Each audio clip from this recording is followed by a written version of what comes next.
From Florida Today from the year 1975. Practice makes perfect, but can you practice? In these days of automation, even bowling has become sophisticated. In most centers, it's a modern-day industrial revolution with machinery taking the place of manpower. And even though automatic pin setters and computerized scorekeepers are convenient, they may be lowering bowlers' averages.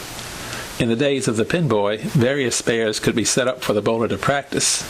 If the bowler was having trouble with the 10-pin, he or she could shoot an entire game of nothing but 10 pins. But how does one practice in this advanced world?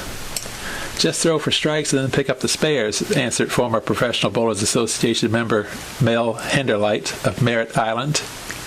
When I was on the tour, I'd spend 90% of my time shooting for strikes. After all, strikes are the key as far as money bowling is concerned. Henderlight, who quickly points out that he's not old enough to remember the days of pin boys, believes shadow bowling without pins is not the best method of practicing. As far as I'm concerned, the only thing shadow bowling does is loosen you up, said Henderlight, a PBA member from 1963 to 1966. It can't hurt you, but it's just a warm-up. It's better to have a full rack and shoot for the different pins if you want to concentrate on spares. Shadow bowling can be compared to shadow boxing. You're throwing punches, but you can't tell how much effect they'll have until you make contact. You don't get a true picture by shadow bowling, said 50-year-old Jim Vernaccio of Rockledge, who grew up as a pin boy in Schenectady, New York. I like to look at the pins and see how they fall.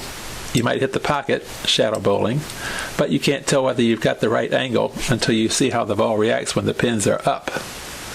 I definitely feel it was better for the bowlers in the days of the pin boys.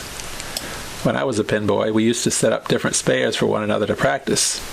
If you could have somebody back there setting up spares today, it would be great, but it's impossible with the advanced equipment. Vernaccio, who has also made brief appearances on the PBA Tour, echoed Henderlight's theory on shooting for strikes. Automation has ruined the game as far as practice is concerned, he said. Some people like shadow bowling and some don't. I suggest shooting for the strikes and learning the different angles so you can pick up more strikes. If you pick up 5 strikes a game, you only have 5 spares to worry about. That's the key to the whole game. Although Henderlight and Vernaccio agree spare practicing is almost like conceding a bad first ball, they are speaking from a combined total of 51 years' experience. In other words, spares come easily to them. On the other hand, shadow bowling for spares may be the answer for the average bowler because he is able to concentrate on spots and not even be concerned with hitting the pocket. But unfortunately, most centers have banned the method. Houses shy from allowing the practice because the ball, unobstructed by pins, tears up the kicker.